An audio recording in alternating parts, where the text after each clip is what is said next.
Corruption. It's a word that carries weight, a concept that casts a long shadow. In the Philippines, this shadow looms large, impacting every facet of life. Is a shadow, a dark presence that seems to permeate the very foundations of society. That stretches across our history, deeply rooted and persistent. It's not a recent phenomenon, it's a historical burden, passed down through generations, shaping the nation's trajectory. It's not just a problem for politicians confined to the halls of power or business tycoons operating in the upper echelons of the economy. It seeps into every layer of society like a toxic substance contaminating the water supply, affecting every Filipino regardless of their background, social status, or geographical location. It touches the lives of the rich and the poor, the urban dweller, and the rural farmer. It's the unseen hand that diverts public funds, siphoning away resources meant for schools, hospitals, and infrastructure, weakens institutions, eroding the very pillars of democracy and good governance, and erodes trust between people and leaders, creating a climate of cynicism and disillusionment. It breeds a sense of hopelessness, making people question the integrity of those in power. We see it in headlines, splashed across newspapers and dominating news cycles. Feel it in daily life, in the everyday struggles and frustrations of ordinary Filipinos. The potholed road, a constant reminder of neglected infrastructure and misused funds. The underfunded classroom, where children struggle to learn with limited resources and overcrowded conditions. The government service that needs a bribe, a blatant example of how corruption permeates even the most basic interactions with the state. This is an attempt to pull back the curtain, to shed light on the dark corners where corruption thrives, and confront this uncomfortable truth no matter how painful or difficult it may be. We'll examine the data, dissecting the statistics and analyzing the trends, revisit scandals, delving into past cases to understand the patterns and the players involved, and understand the real human cost, the devastating impact on families and communities struggling to survive. This isn't just about greed, the insatiable desire for wealth and power. It's about the systems that allow it to flourish, the loopholes and weaknesses that enable corruption to thrive unchecked. For too long, corruption's complexity, its intricate web of connections and hidden transactions has made citizens feel powerless, overwhelmed by the scale of the problem, and unsure of how to make a difference. But the mechanisms are often simple. At their core, the ways corruption takes hold are not as complicated as they seem. Patronage, the exchange of favors and positions based on personal connections rather than merit. Weak law enforcement, a lack of accountability and enforcement that allows corrupt individuals to operate with impunity, and a culture of impunity, where those in power are rarely held accountable for their actions. By breaking down these elements, by dissecting the anatomy of corruption, we can see the patterns and vulnerabilities, the weaknesses in the system that can be exploited. We can move from passive spectators, watching from the sidelines as corruption unfolds, to active participants demanding change, holding our leaders accountable and working towards a more transparent and just society. The next few minutes are an investment, a commitment to understanding the complexities of corruption in the Philippines. In understanding this critical issue, a problem that affects us all and demands our attention. Our goal is not despair, to succumb to hopelessness and resignation, but a clear-eyed understanding of the challenge, a realistic assessment of the obstacles we face. Knowledge is the first step toward empowerment, the foundation upon which we can build a more just and equitable society. By confronting corruption, by shining a light on its dark corners, we arm ourselves with the most powerful weapon against it, the ability to understand it, analyze it, and ultimately, to fight it, the truth. The truth is our shield and our sword. Numbers, often cold and impersonal, can tell a powerful story. In the Philippines, these numbers paint a stark picture of corruption, revealing its deep-seated presence and far-reaching impact on society. They offer a quantifiable glimpse into a problem that often feels intangible and overwhelming. In 2023, the Corruption Perceptions Index, a globally recognized benchmark, gave the Philippines a score of just 34 out of 100. This score reflects the perceived levels of public sector corruption, as seen by business people and country analysts.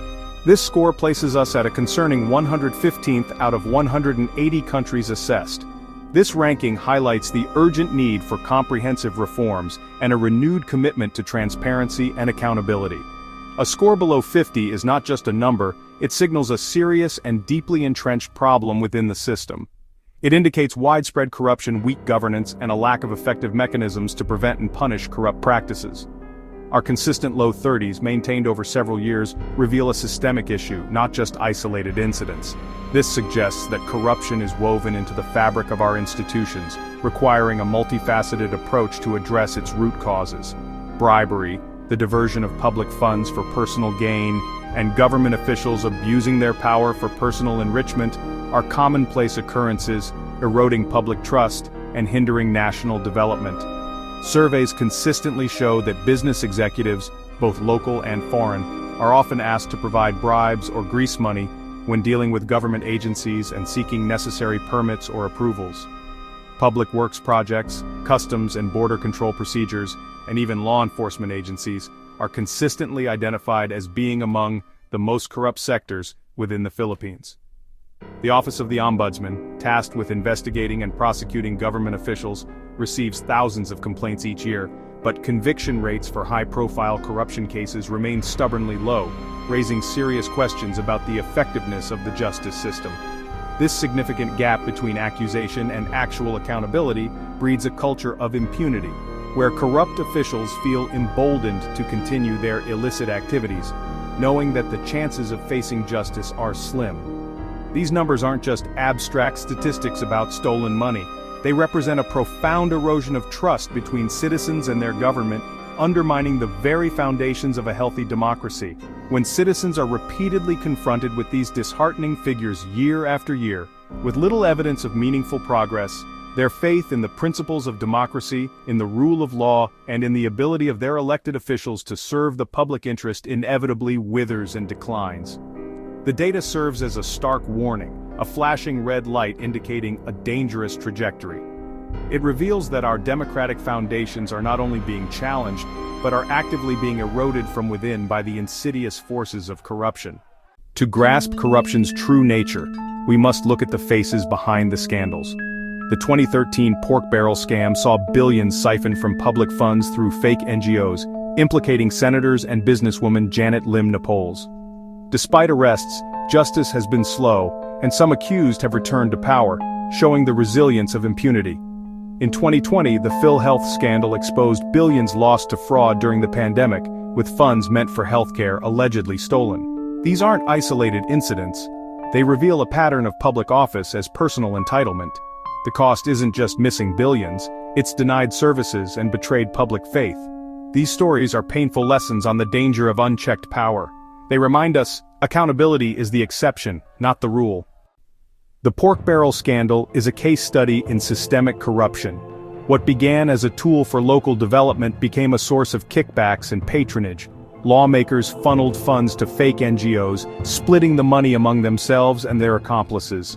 Projects were often ghosts. No roads, no seminars, just forged documents. Collusion at every level shielded the scheme for years. Even after the Supreme Court declared the system unconstitutional, similar funds reappear under new names. The lesson mechanisms for public good can be twisted into instruments of grand corruption. Accountability was an afterthought. Personal enrichment, the goal. Comparing the Philippines to our Southeast Asian neighbors is sobering. Singapore leads with a score of 83, thanks to strong laws and zero tolerance for corruption. Malaysia and Vietnam score higher than us, despite their own scandals. The Philippines, at 34, is grouped with Indonesia and Laos, far from commendable. Our score has stagnated for over a decade, while some neighbors show improvement. This lack of progress is alarming. Singapore proves integrity is possible with political will. Our stagnation signals our current approach isn't working. We risk being left behind. Corruption isn't just an abstract concept discussed in news headlines, it directly devastates the daily lives of ordinary Filipinos. It's a tangible force that shapes their opportunities and limits their potential. It's a heavy burden that weighs down families and communities across the nation. Every peso stolen through corrupt practices is a peso directly lost for improving our schools, leaving classrooms underfunded and children without the resources they need to succeed. It deprives them of a quality education, hindering their future prospects. Hospitals, where inadequate funding leads to overcrowding, understaffing, and a lack of essential medical supplies. This puts lives at risk and exacerbates health disparities. And roads. Infrastructure crumbles, hindering transportation, commerce, and overall economic development. These are not just inconveniences, they are barriers to progress. It creates a deeply unfair system of inequality, where bribes and under-the-table dealings and who you know, your connections, determine access to even the most basic rights and services, creating a two-tiered society. Those who can afford to pay their way get preferential treatment, while the majority struggle to access what should be available to all. Everyday corruption forces ordinary citizens to become unwillingly complicit in the system, often out of desperation or fear of retribution. Teaching a cynical lesson that rules and regulations are merely for those who can't afford to break them, further eroding faith in the system. It fundamentally distorts the economy, creating an uneven playing field where businesses are not rewarded for innovation and hard work, but for their ability to navigate corrupt systems, leading to the construction of shoddy infrastructure, substandard materials being used, and ultimately, wasted taxpayer money that could have been invested in vital public services. Foreign investors, wary of the risks and uncertainties associated with corruption, are discouraged from investing in the Philippines. As a result, valuable jobs are lost, hindering economic growth and perpetuating a cycle of poverty. And tragically, poverty persists, trapping families in a cycle of deprivation and limiting their opportunities for advancement. But perhaps the deepest wound inflicted by corruption is the damage it does to our national spirit, our sense of collective identity and pride. When those in positions of power steal with impunity, flaunting their ill-gotten gains and evading accountability, it breeds a pervasive sense of hopelessness and fundamentally erodes trust in the very foundations of our democracy. Why bother to vote if it seems that all politicians, regardless of their promises, are ultimately corrupt? Why should we follow the laws and regulations when our leaders themselves blatantly ignore them, demonstrating a lack of respect for the rule of law? Corruption steals not just money and essential public services that are vital for the well-being of our citizens, but, most tragically, it steals the hope for a brighter and better future, particularly from our young people.